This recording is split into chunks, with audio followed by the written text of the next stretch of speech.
लेकिन भगवान हम लोगों को उसी तरह से बैलेंस करेंगे जैसे मैं बैलेंस, मेरा पूरा आशा है। संस्था का इंटेंशन और सिचुएशन दोनों देखने वाली बात। आज तक इंटेंशन वही है और सिचुएशन जो है उसको हम लोग झेल रहे हैं, कहने की जरूरत नहीं है। हम अपनी बातों को इसलिए शेयर किए कि खुद महसूस किया हुआ, ये नहीं कि दूसरी कहानी रच के बात हो रही, मैं खुद महसूस किया हूँ। एक ईश्वर का दिया हुआ जो दुख है उसको सुख में कैसे बदला जाता है, ये भी मैं देख चुका हूँ। उस क्षति को कोई पूरा नहीं कर सकता है, ये बात सही है, लेकिन घबराने की जरूरत नहीं है। जो हमारे अभिभावक हमें शिक्षा दे के गए, जितना सब्र दे के गए, और सब्र ऐसा दे के गए हैं कि हम सब लोग उस पीड़ा को महसूस करते हुए आगे बढ़ने में हम सब लोग अब सक्षम हो जाएं। बहुत सारे लोग इसमें होंगे बैठे हुए जो, एक बात शेयर कर रहा हूं, खुद ड्राइविंग करते होंगे, ड्राइविंग कार का ड्राइविंग खुद करते होंगे, मैं भी करता हूं। तो होता क्या है कि बगल में एक अच्छा कोई ड्राइवर बैठा हुआ है जो अच्छा ड्राइवर चलाने वाला रहा, तो आप देखते होइएगा कि उनसे बराबर ड्राइविंग जब करते रहते हैं, प्रैक्टिकल बात बता, मैं खुद महसूस करता कि जब ड्राइविंग करते रहते हैं तो उनसे पूछते हैं क्या बाएं से चला जाएगा,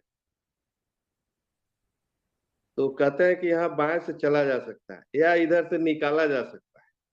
तो हम उनको फॉलो करने लगते और अपना कुछ डिपेंडेंसी उन पे डाल देते, डिपेंडेंट हो जाते, क्यों वो भी कुछ अच्छा जानते हैं, हमसे अच्छा जानते हैं, तो अच्छा विचार देंगे और उसी पर ड्राइविंग करना स्टार्ट करते हैं और अपने लक्ष्य की ओर चल पड़ते। उसी जगह सिचुएशन चेंज कीजिए कि कोई ड्राइविंग जानता ही नहीं, जैसे अपनी पत्नी को बैठा लीजिए या माता जी को बैठा लीजिए या जो नहीं जानता उनको बैठा लीजिए, तो उनसे आप पूछेंगे नहीं कि बाएं से चलें कि दाएं से चलें, क्या करें, खुद दिशा निर्धारित करें और खुद चलना स्टार्ट। और ये भी मन में डर रहेगा कि परिवार के लोग बगल में बैठे, तो थोड़ा सुरक्षा में चले और खुद डिसीजन लेना स्टार्ट करते हैं। दोनों तरह का ड्राइविंग आप करते हैं। तो आज जो हमारे मुखिया थे, हमारे अभिभावक थे, दिशा निर्देश देने वाले थे, आज बगल के सीट पर नहीं है, ये दुख है जरूर, लेकिन मैं वही महसूस करता हूं कि आज खुद डिसीजन लेके और वह ड्राइवर बनूंगा और अपने लक्ष्य पर जरूर पहुंचूंगा। एक बात मैं और शेयर करना चाहता हूं, मुझे खुद संस्था में बहुत कुछ मिला। हमारा ट्रांसफर हुआ, किसी फील्ड वर्कर का ट्रांसफर नहीं हुआ होगा, मेरा ट्रांसफर किया गया। मेरा ट्रांसफर दिल्ली हो गया, मैं मुजफ्फरपुर में था, मुझे याद है, और मेरा ट्रांसफर दिल्ली में।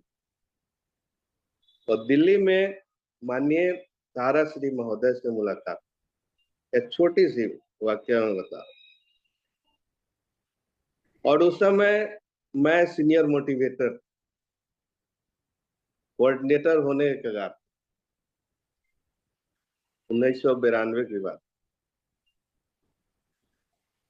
शायद कोऑर्डिनेटर ही एकमात्र। और वहां प्रमोटर ही थे, मोटिवेटर एक आध दो आदमी, ज्यादा नहीं। कार्यकर्ता की भी बहुत कमी थी। तो फील्ड से उनको रिसीव करने सिर्फ मैं ही गया एयरपोर्ट पर, और सारे लोग थे। तो मेरी वार्ता उनसे हुई और मेरे कंधे पर हाथ रख के बोले कि क्या जी, कैसा कैसा चल रहा है। मैं कहा कि सर, मैं पूरे जोश खरोश से अपना काम कर रहा हूं। तो बोले कि करो, और मेरा पूरा तुम्हारा सहयोग रहेगा, और जहां कोई दिक्कत हो तो तुम डायरेक्ट मुझे फोन कर, वैसे मैं यही हूँ। और और जो भी दिक्कत हो, बोलो हमसे, और हम उसका निवारण। हम लोग जब यहाँ से गए थे तो उनके द्वारा बाजाप्ता गेस्ट हाउस मेरे नाम से अलॉट हुई, आज भी याद, नोएडा सेक्टर 25। और उस समय राष्ट्रीय सहारा लॉन्च ही की थी, 1 साल हुआ लॉन्च। तो, तो कहने का मतलब ये बात इसलिए शेयर कर रहा है कि जब उन्होंने हाथ रख दिया था तो मुझे उस समय इतना एहसास हुआ, इतना एनर्जी लगा कि कहाँ से एनर्जी आ गई। और वह एनर्जी पाने के बाद, आप मानिए नहीं मानिए, आप ये अपना परिवार में देखते हुए व्यवसाय विश्लेषण का जो रिपोर्ट आता था, तो टीम के आधार पर व्यवसाय रिपोर्ट आता, और उसमें नंबर 1 हमेशा मेरा नाम रहता था, एक सिवा। और मेरी जिद थी कि माननीय महोदय का आशीर्वाद है तो निश्चित रूप से 1 नंबर में, और रह गए। लगभग 95% मेरा नाम रहा। उनके आशीर्वाद से जो आदमी खाक था उसको ऊपर तक पहुंचा है। कभी अपने देश में पूरा नहीं घूमा हो, उस आदमी को देश विदेश पूरा घूमने का मौका मिला। यही संस्था है, और यही आशीर्वाद है, और यही चार्ज था। वो बुलाते थे कभी कभी, जब प्रेस में रहते थे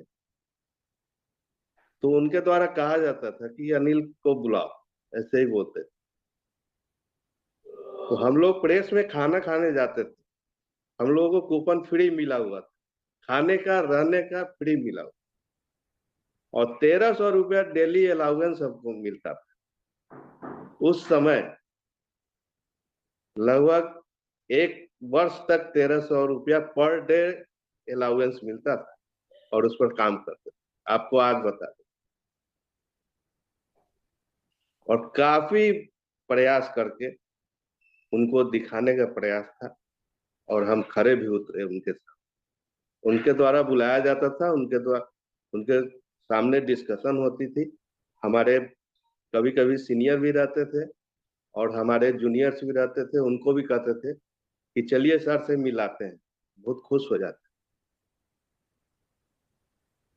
और सर से मेरी पर्सनल जो बात होती थी, उसके बाद डेवलपमेंट होता चला गया। मैं भी अपने सुर में था, और सर भी अपने आगे बढ़ते चले।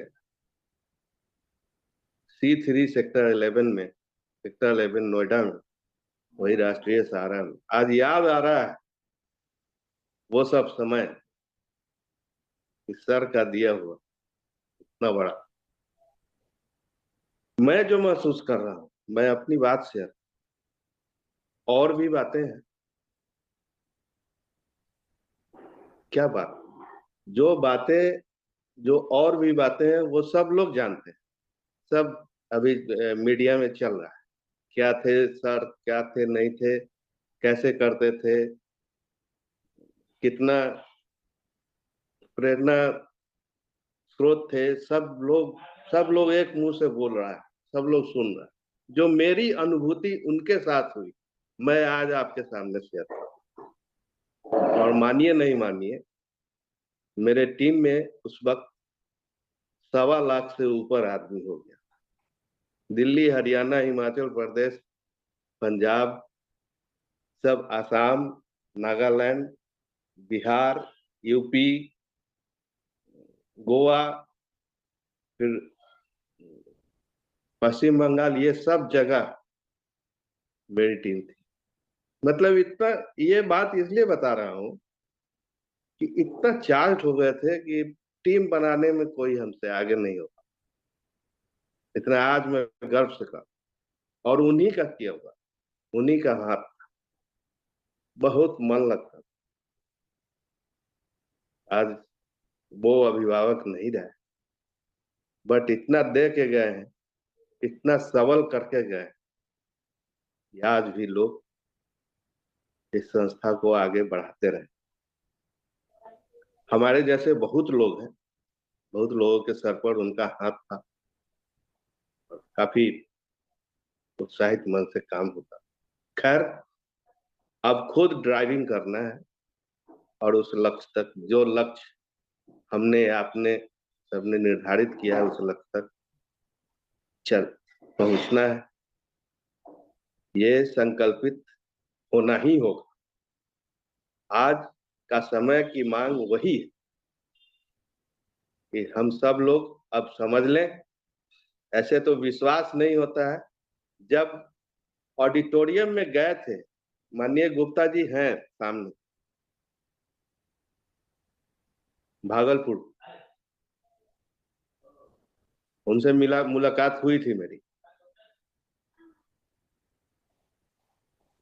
गए तो पूरा शरीर में एक ये हो, मतलब हम लोग अपने भाषा में बोले तो पूरा देश सिहर गया था। सर सर का जो फोटो लगा हुआ था, देख कर आंसू आ गए, मैं सही बता। फिर भी अपने आप को, और जो भी गार्जियंस थे, सब लोग एक दूसरे को सांत्वना दे रहे थे, और किसी को लग नहीं रहा था कि माननीय महोदय हमारे बीच नहीं। खैर, जो हुआ सो हुआ। मैं खुद अपना एक और बात अनुभव शेयर करना चाहता हूँ कि मेरे साथ एक पर्सनल एक्सीडेंट हुआ। एक्सीडेंट ये हुआ कि मेरी पत्नी नहीं रही। 10 साल पहले की बात। तो मेरे बच्चे छोटे छोटे थे। एक बच्चा 11 में था, और एक मेरी बेटी थी, वो 8 क्लास। मेरी पत्नी मुझे छोड़कर चली गई। बहुत दुख हुआ। दुख तो इतना हुआ कि क्या बता। लेकिन बाद में देखे कि भगवान कैसे कैसे रचना रचते हैं। हमने बच्चों को पढ़ाया लिखाया। बच्चा मेरा सैनिक स्कूल में था। उसी समय उसको ये झेलना पड़ा। मैं भी बड़ा परेशान हो गया कि अब क्या होगा, कैसे है। खैर, मैं ज्वाइंट फैमिली में हूँ, इसलिए तो बहुत ज्यादा दिक्कत नहीं हुआ। परंतु बच्चा सब जो पढ़ा लिखा, तो आज बच्चा मेरा सेंट्रल गवर्नमेंट में नौकरी कर रहा है। मेरी लड़की की शादी हो गई 2 साल पहले। और खुशी खुशी इतना भगवान दिए कि उस दुख को बैलेंस कर, मैं खुद से उस परिस्थिति को महसूस करता हूँ कि भगवान जितना दिन तक, ईश्वर जितना दिन तक रखना चाहते हैं, जो आदमी को रखना चाहते हैं वो रहते हैं, और वो चले जाते हैं। तो फिर उसको बैलेंस करने के लिए भगवान एक पर एक उपलब्धि देते चले जाते। मलाल तो रहता है,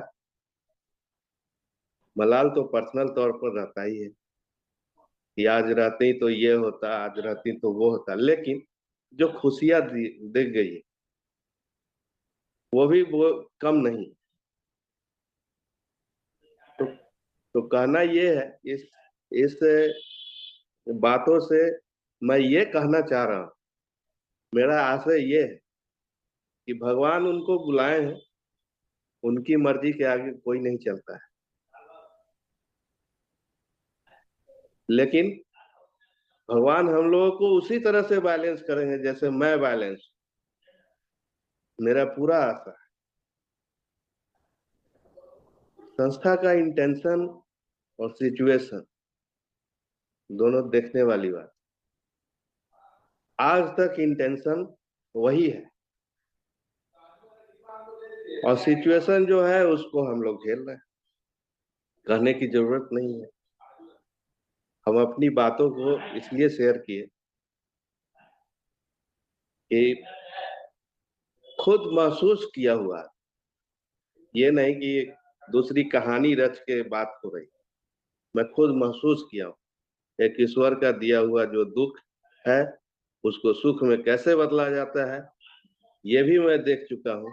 और आज संस्था में जो दुख दिया गया है वह सुख में कैसे बदलेगा, ये भी मेरा पूरा विश्वास है और हो के रहेगा, क्योंकि भगवान जो ऊपर वाले हैं वो सब देखते हैं और उनका निर्णय बहुत अच्छा होता है।